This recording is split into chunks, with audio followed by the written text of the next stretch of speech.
And then the other one actually came from like one of our BCM students, whose dad was with us on the trip. Madison Sizemore, right? Like, Madison, you still got stuff to work on, man. You're listening to the UGA BCM podcast. Thank you for joining us.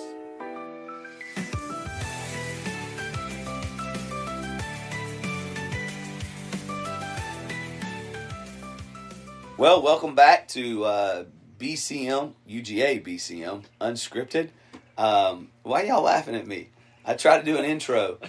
I sort of forgot the UGA part. I just smiled and nodded. You gave like the smile in the head like Bob backwards, right? If you could only be in this room, we should start videoing this. That would take too much money, wouldn't it?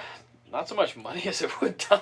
Yeah, money and time, right? So if you're expecting a professional podcast where we're all sitting in a cool room with a cool backdrop and, I don't know, those cool microphones and video, you're probably not getting that on this one. Wouldn't Chris say he's going to let us use that in a few weeks when they finish their studio? That is true. Beach Haven is doing a studio, and since we're currently in a little room off the corner of the gym, we can take advantage of that studio. I don't know. We'll see. Karsyn, you work here.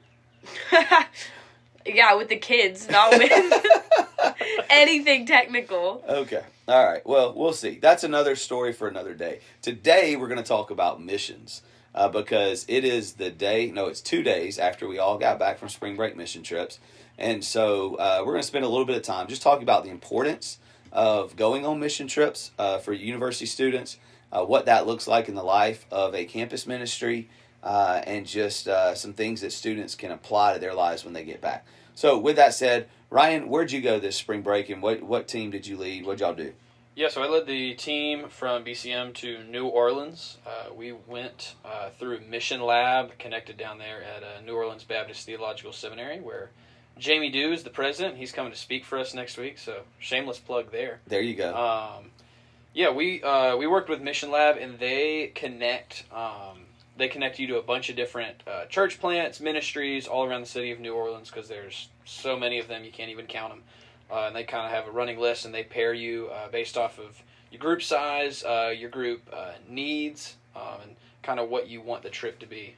So we worked with 2 church plants as well as the Baptist Friendship House while we were down there, really just helping them alongside like their ministry and what they're already doing. You know, that was one of the big things that was important to us going in, is we didn't want to go in and just start going down to the French Quarter and preaching the gospel, because nobody does that, because that's just not true. People do that. They just aren't necessarily on the corners of the streets with big signs, calling people out for their sin. Right. They do it in other ways. They do it in ways that are far more effective than that. Right. Yeah, so the most important question, did y'all have Cafe Du Monde? We did. I had Cafe Du Monde twice. One in City Park, one down by the river. Mm-hmm. Can't speak for everybody. Everybody had it at least once. Okay. All right. Whether they chose to have it down in the French Quarter off of Jackson Square was their choice. That is a iconic place for Southern Baptists, and we don't have time to get into why, but it is. And so you're not a good Southern Baptist if you don't go eat at Cafe Du Monde if you visit New Orleans. I mean, that's just bottom line, right? What if I can't eat there? You can't eat there. You can at least drink the coffee. Yeah. You can drink the coffee, right? You can drink the coffee. There's a place in Panama City, Florida, that basically does beignets, and they get the batter from Cafe Du Monde. Now, you can order the batter online, all that stuff, but it's not the same. Like, they get, like, the real stuff. So, anyways, so when we go down there to Panama City ever with our family, we'll go by, and I just lost the name of it. This is why this is unscripted, because I can't remember the name of it. But they have snowballs, like legit, like real New Orleans snowballs. And they'll also put soft serve ice cream in the middle of them for you.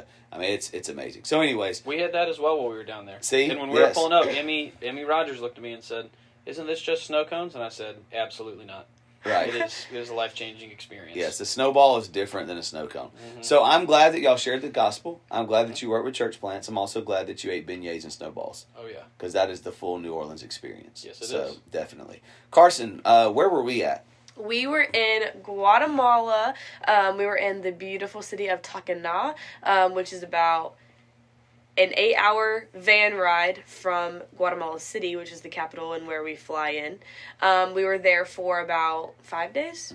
And the very first thing we did was, when we got there, was go see the new church. Right. So Beach Haven has a church plant of, 5 years now? Yes. Called Iglesia Bautista El Refugio, and they were in their new building and surprised us because we were not aware that they were going to be in the new building yet. We still thought it was going to be in the temporary building, and so it was really, really cool to see. There were so many people there from the other church plants that the same organization or pastor has worked with. Yeah, the Mother Church. yeah. So they were all there in support of the new church building, and we had they had their first worship service there, and Pastor John Walker from Beach Haven got to preach. So that was really cool. And then throughout the rest of the week, we were with the middle school and the elementary school there doing VBS activities. We shared the gospel with them. We did Bible stories, crafts, rec. We had a Q&A session. Am I missing anything? English. And English classes for them. And then in the afternoons, we were visiting families and delivering water filtration systems. And through delivering the water filtration systems, we would use that as an avenue to share the gospel to these families. And through the home visits alone, we saw 6 people come to know Christ. Yes. So that was awesome. And then after that, we delivered 28 filters. Yeah, 28 total filters. 28 filters to 28 different families. And then after that, we spent a day in Antigua, which is beautiful. If you've never been, it looks completely different than any other place in the country of Guatemala. Spent a day there, and then we flew back the next day. Yes, that's right. And full transparency, we didn't do any ministry in Antigua. Did not. That was a full tour. Well, I did. It wasn't ministry, but it was ministry related. Okay. I got to see, because I was in Guatemala for 3 weeks 2 summers ago, and the IMB family that lives there is who I served with, and so we talked to them for an hour. Yeah, tell us their names again. Because I met with them too. Yeah, David and Regina White, and Yes. then their sons are Ben and Cruz. And it was crazy because Cruz is way taller than me now, right. And they just look so grown. And there's an opportunity this summer, actually. Yeah. And I'm supposed to be getting details. Did you share their info with me yet, Karsyn? No, but we need to talk about them because they sent me an email today. But anyways. Yes. So there's an opportunity this summer for students to go for a week, I believe it is, yep. and actually serve at a camp that serves all the MKs, the missionary kids in Guatemala. Yeah, it's really cool. Yeah. I served there when I was there 2 summers ago.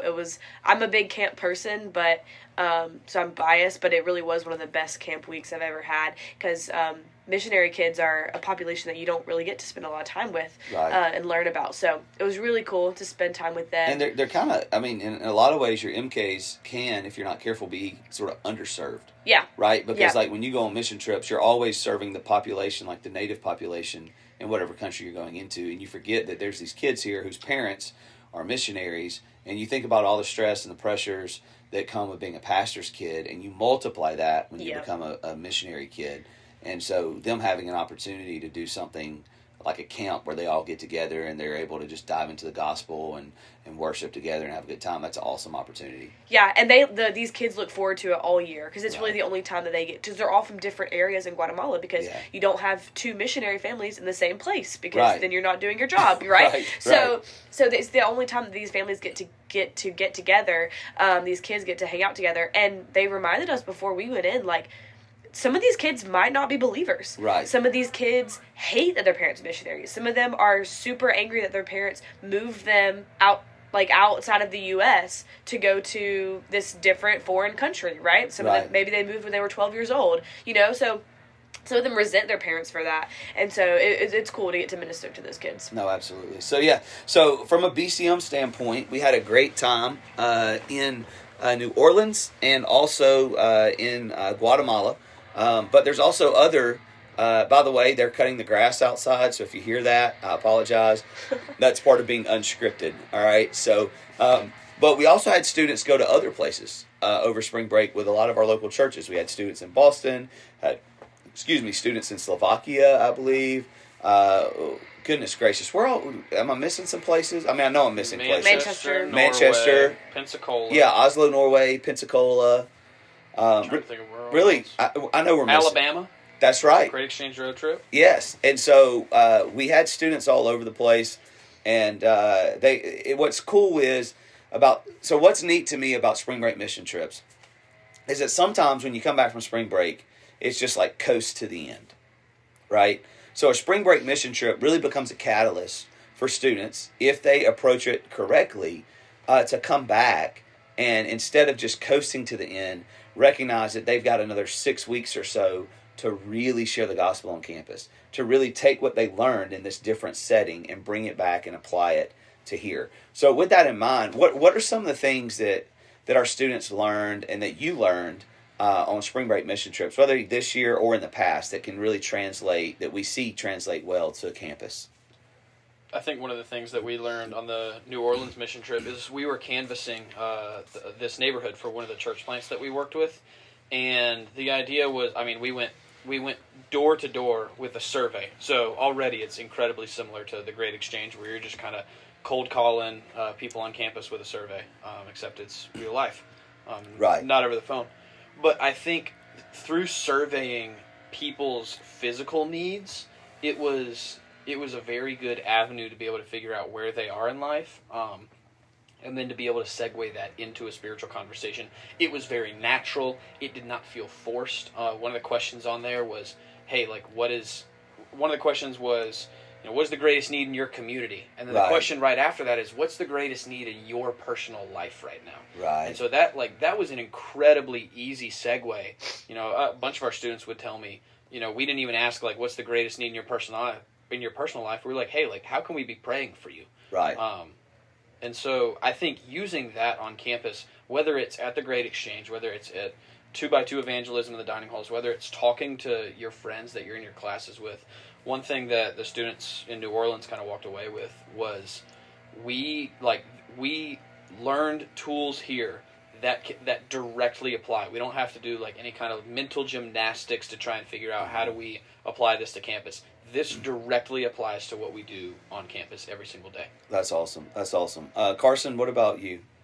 Yeah, I was having a conversation with one of the students with us on the trip. It was the first day we had done the home visits, and she had been there before, but she was like, I think about us delivering these water filtration systems, and they just so easily let us in, and we so easily share the gospel. We see people come to know Christ. She's like, why can't we do this in the States? And I was like, well, think about it. They have clean water. They have clean water. Yeah, exactly. They don't need clean water in the States. We can't knock on their door with a water filtration system. And they just the culture we have, we don't just welcome a group of people into our homes here like they do there. The hospitality is different. But I was talking to her about it and kind of in contrast, we had students in Oslo. I've been to Oslo. Kind of in contrast, thinking about that and how it's the opposite there. They don't have physical things that they need. Kind of similar to what Ryan was talking about, physical needs, surveying the physical needs of the people around. And I was encouraging her, and I ended up telling the team this, think about things that the students on campus need. What do they need? And work to meet those needs. And so I think that really got some of them thinking. I know a lot of them were encouraged because some of them have never seen a gospel presentation and someone accept Christ right there. Right. And so I know a lot of them were encouraged from that aspect and were encouraged to come back to campus and share the gospel with people, which is really exciting to see. A couple years ago, I got to jump in. So a couple years ago, we had a student on that trip, and I'll leave them nameless. If they listen to this, they'll know who they are. But I don't want to point them out. We came back, and the student said to me, this was the first time I ever saw somebody accept Christ in person, where I shared the gospel and they accepted Christ. And that person came back crazy on fire, jumped into a leadership role that had a direct impact in evangelism on campus. And so that week really shaped who they were, and even what they're doing now with where they're at now. There's just such a different burden for lost people that they saw out of just this, wow, the gospel truly is life-changing. And when you can see it with your own eyes happen in that moment, man, it is so incredible. And it'll really get you on fire coming back. We actually talked a little bit, too, about in our debrief that last night in Guatemala City at the seminary before we flew out the next morning. If you remember, Karsyn, we talked about how that while people in the United States don't need water filters, at the University of Georgia, especially early in the year, they do need relationships and community. Yeah. Right? And so there's kind of two things here that I think all of our students and anyone that's listening to this can take from this, and that is that sometimes in the United States what you're meeting is not necessarily like this clear need, but it's at least a desire that people have. And then other times you are set in a setting like we are during Welcome Week events, early in the school year, after Christmas when new students transfer in, where students know they need community. They know they need to build new relationships. And so it's how do you leverage those things to be able to share with them the love of Christ and the gospel. The other thing that's unique is even like Oslo, where they're in Norway, where some of our students were, where it seems like, well, they don't need anything. It's one of the cleanest and wealthiest countries in the world. And like, why do they, I mean, that's one of the things you hear missionaries say there, right? Why do these people need Jesus? They can drink out of the river that runs through the middle of town, right? Yeah. Well, the truth is they've found a niche. They do coffee. I think they did pancakes. Yeah, they've done, right? They're doing waffles. Yeah, waffles, right? And so they've even found something that, again, it may not be a need. Like, do they really need coffee? Do they necessarily need these different, do they not have enough food to eat or whatever? It can still be a need. Yeah. Because they need the conversation. That's right. Because people in Oslo they don't communicate well with each other. They don't have close relationships. They do desire for community. Like you were saying, college kids. It's very, like, I don't know, translatable, if that's a word. Yeah, that's a good word. From Oslo to, like, university life. But serving free coffee, free waffles, and starting a conversation, and someone from the States being there and saying, tell me about Norway, tell me about your culture, tell me about you, that person is like, oh my gosh, like, I definitely needed that. Right. Well, it's kind of cool because, like, in the homes that we were in Guatemala, basically every single home was a 2x2 evangelism opportunity when you think about it. Like, it really was. Like, but you weren't sitting down to eat a meal. Well, sometimes they fed us and gave us drinks, right? But, like, you typically weren't sitting down to eat a meal. Right, you're having a conversation about this water filtration system, and then you're finding out, like, how long have they lived in Takana, and what family members do they have, and all these different things, and that leads you into this gospel conversation, which is what we try to do every single time we send out a group to do 2x2. It's what we try to mobilize our students to do when they meet new people, grab coffee with folks, meet people in class, meet people at Tate, etc. And so, I think from a how does it apply to you when you get back? I think there's so many tools that you use, and what's neat about a mission trip is for some reason, and we know the reason, I say for some reason, it's not like we don't know the reason, it's easier when you get students in a controlled environment for a week outside of their normal everyday setting, where like I'm getting on a flight or I'm getting in a vehicle and either driving or flying hours somewhere, and I know the purpose of me going there is to share the gospel, right? That's what you're going to do. And so then it's what happens is it seems to be easier in that moment. But if you can ever sort of cross that bridge when you come back and go, okay, it may be a different language, it may be a little bit different setting, but I'm really doing the same thing here, it makes sharing the gospel here so much easier. Yeah. It really does. Another thing that I think is important about mission trips, I truly believe, like, we learn our callings from doing. Like, that we truly learn our callings from doing. And so I would encourage every single student, take a spring break. I'd say take a spring break and a summer. You got 8 of them combined, 4 summers and 4 spring breaks, and give them away. Give them away. I know, like, I love the camp world, and I love, like, the interning at church world, etc. Don't get me wrong, and I think that's great opportunities for people. But, like, you're getting paid to do those things in most cases, right? There's something different about saying, I'm going to raise funds, or I'm going to take on this cost, and I'm going to truly give this away to share the gospel. Whether that's a short term or a long term in the summer, or whether that's one spring break, because I believe it'll change their life. Karsyn and Ryan, have y'all seen that play out in your own lives? I'll let you start, Karsyn, because I know your answer already. Yeah, like going on mission trips? Yeah, like how has that yeah. shaped you in your calling? Yeah, for sure. I was a big camp person, like huge, all throughout high school. And I want to clarify, this is not an anti-camp. No. Because, like, I think we just talked about a camp in Guatemala. It's amazing. And I think camps are great opportunities. But tell me about, sorry, go ahead. Yeah, no, you're good. I was a big camp person, and camp was a huge part because they focused a lot on missions. My camp growing up did. And so it led me to my senior year of high school and freshman year. Like, I really wanted to go on a mission trip. I'd never been on one before. Was really passionate about sharing the gospel around the world. Like, that's the Great Commission. That's what we're called to do, right? So I was like, I want to be a part of that. Right. And so I did. I signed up for a mission trip. Never been out of the country. Never been on a mission trip before. And it was wonderful. Like I said, that trip to Guatemala was my first mission trip ever. I was there for 3 weeks. Not this year, but like 3 years 2 summers. ago. Yeah. In 2023. Yeah. And it was amazing. It totally changed my perspective on, like, what I wanted to do. My mom always joked that, like, when I was at camp, she knew that that's where I was, like, I felt at home. Right. And that's exactly how I felt when I was, like, in Guatemala and then in Oslo the next summer. And, like anytime I'm doing missions, like, I'm sharing the gospel with people or just in a different context or different culture, like, that's just what I feel like I'm supposed to be doing. It's where I have the most joy. And I really do enjoy it. And so it totally compelled me to. I ended up going to Guatemala again with the BCM for spring break that next year, and then to Oslo over the summer, and I'm going somewhere else this summer. And who was it? I think was it Ken Jones? One of the other campus ministers at one of the different BCMs here. It might have been David Kirkland. I don't remember. But one of them... No, it was Warren. It was Warren Skinner, Beverly's husband. Retired campus minister. Yes. Goat. The OG. He was asking me about my trip. I think it was my very first one. I'd come back. He's asking me about it, and he was like, what'd you think and everything. I'm telling him, and he just sees my face, right? And he's like, you got the bug.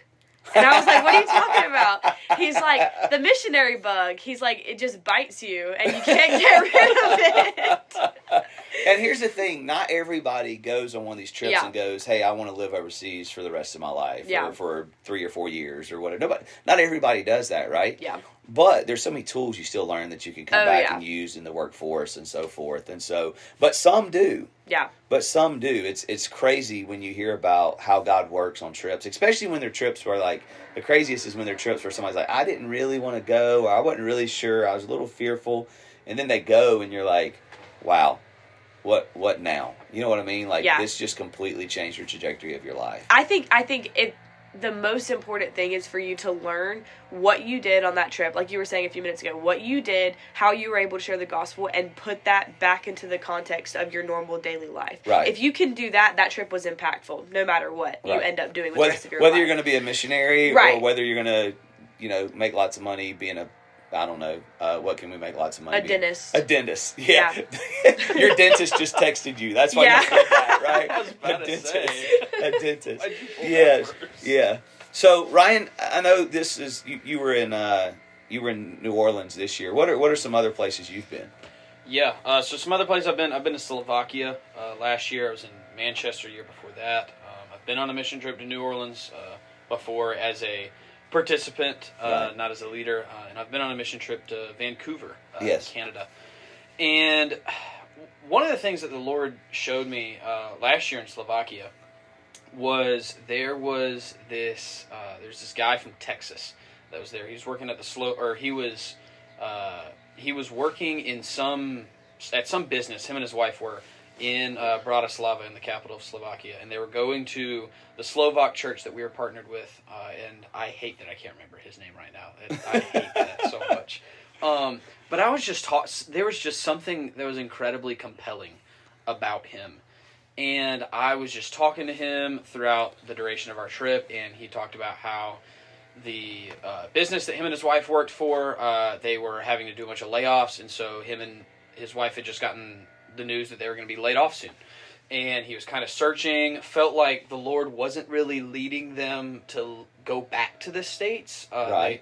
They both had a heart for international missions, and was in the process of trying to figure out, like, hey, like, is there is there a spot on staff where I could, like, could I go, at the very least, like, bivocationally, could I go part-time on staff at the Slovak church? Right.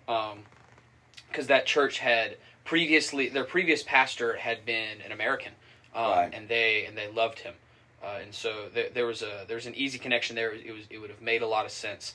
And in talking to him, I didn't necessarily feel in the moment, I was like, God, are you calling me to, like, pack everything up after I graduate college and move? Like, right. I couldn't really gauge what it was, but after I got back, it was this confirmation of, okay, I don't feel like the Lord's calling me to pack up everything and move necessarily to Slovakia, but right. I need to be willing to pack up and move to absolutely wherever. Right. That's good. Yeah. And going back to, like, the whole, like, you know, like, really just, like, service-based stuff and giving up your time, like, one of the things that I've seen in, like, my life with that is kids ministry. Right. Like, and I know I worked at camp a couple years ago, and it was great, and it was amazing. But, like, the desire and, like, the burden that really started with was my freshman year. It was February. I was a freshman. I was just going to church, and Mary Berry texted me, like, one Thursday or Friday and was like, hey, my co-leader just canceled on me for this Sunday. Could you help me with the fourth graders in kids ministry? Right. I was like, yeah, sure. I'm not doing anything Sunday mornings before church anyways. What's another hour? Right.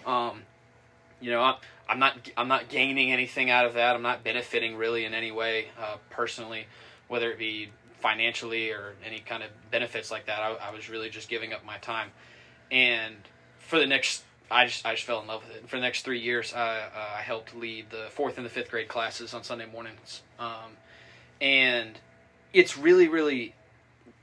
I often see people get really, like, burdened or but not necessarily in a good way with kids ministry. Like, they see it sometimes as a burden. And what I found is, I just fell in love with it through serving, just through giving up my time. Like, I love being able to communicate the truths of God's word to kids. Like, I absolutely love it. And that can be really, really challenging when you're talking to a 6-year-old about Jesus and they have an attention span of 5 minutes. Right. Yeah. And they aren't going to remember 80% of what you said. Like that's challenging. That is difficult. But, you know, that's prepped you to work with me, because I have an attention span of about 5 minutes too. Oh my gosh. So I'm just saying. Yeah. So. Yeah. But one thing I was having a conversation with somebody about this yesterday, is kids ministry, you normally do not get to see the fruits in the moment. Almost always you don't get to see the fruits in the moment. But it's really cool later on down the line when you do. And it's funny that, like, we're having this conversation now, because Sunday at church, we start the service with baptism, and who walks out but one of the 5th graders that I had last year. Right. Like, she's in middle school now. But like, she walks out and I'm like, this is crazy. And like, she didn't get saved through, you know, some small group that we had together. She didn't, you know, necessarily get saved because of me.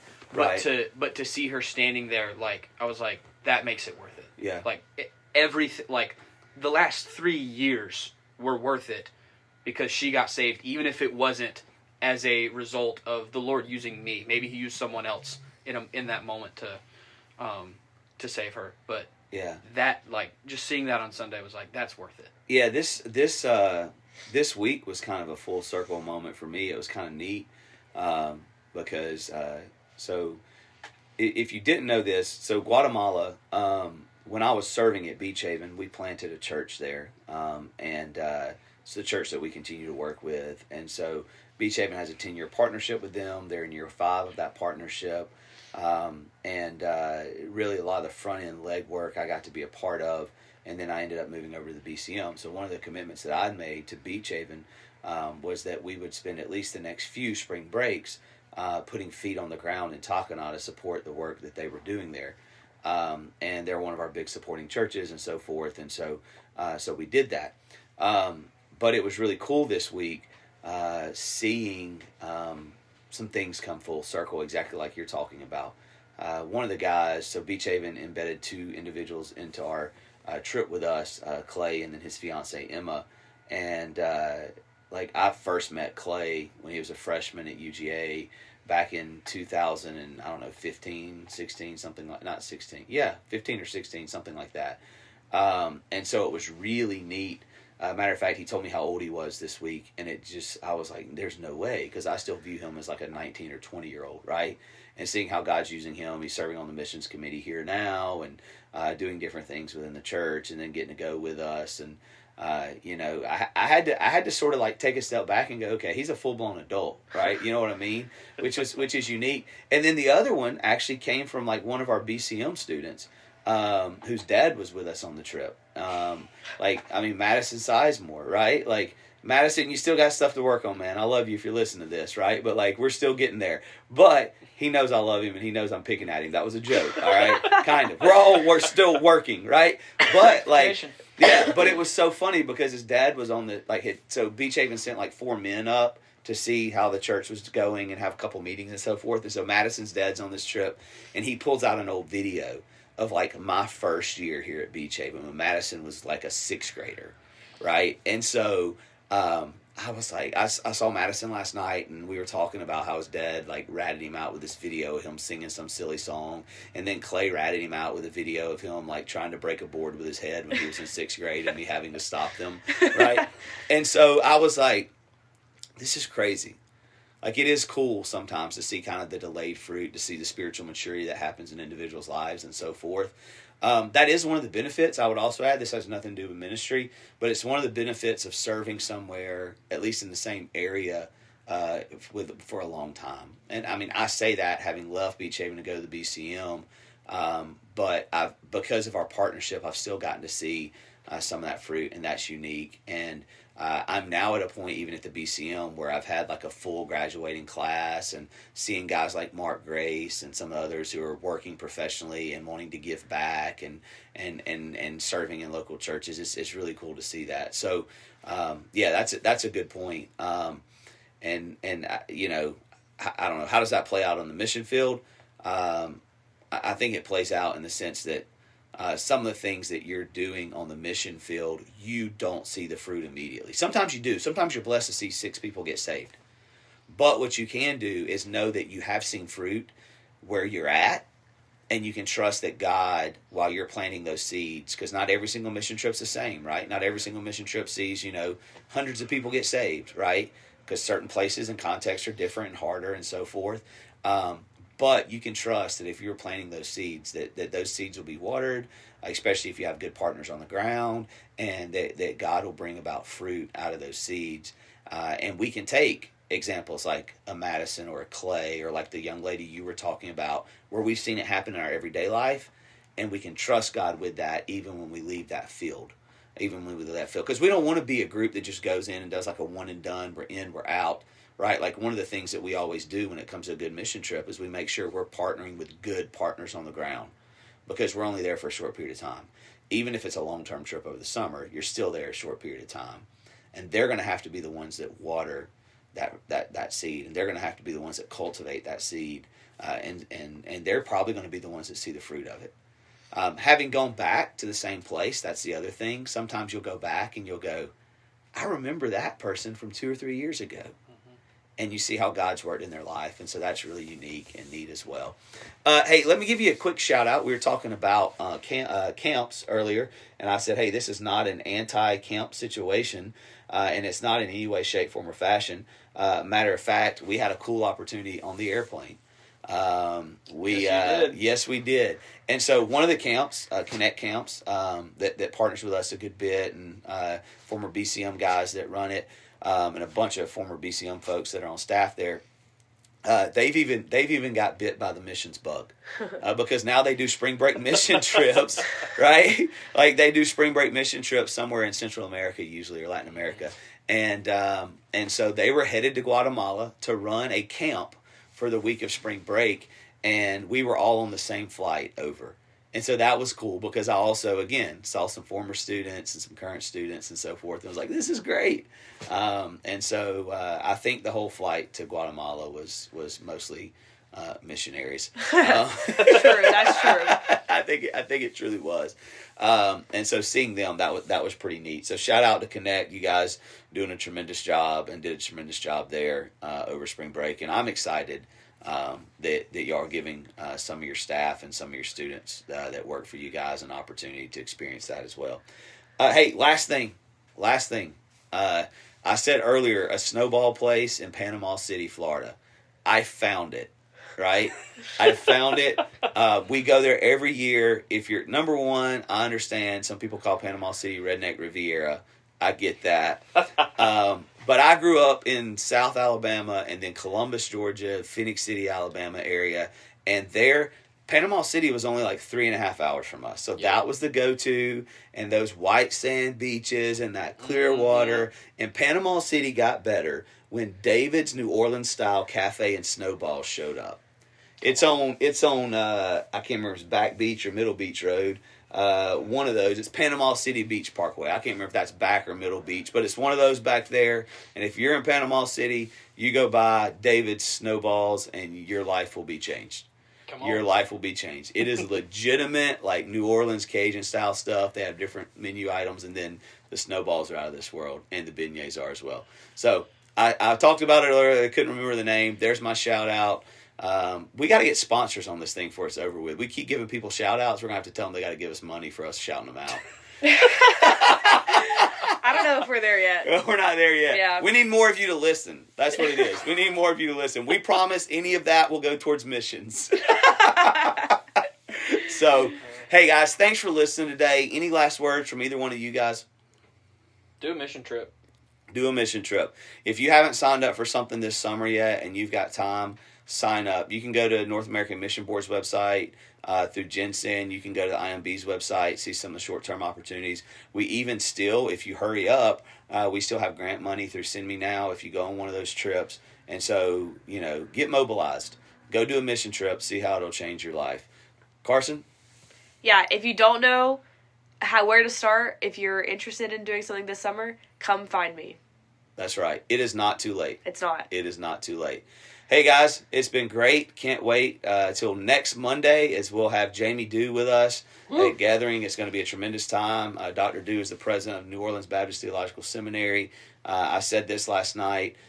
We've got some really amazing presidents of our seminaries, but Dr. Dew is truly the best I've heard at speaking to college students, and I'm excited about what he's going to share next week.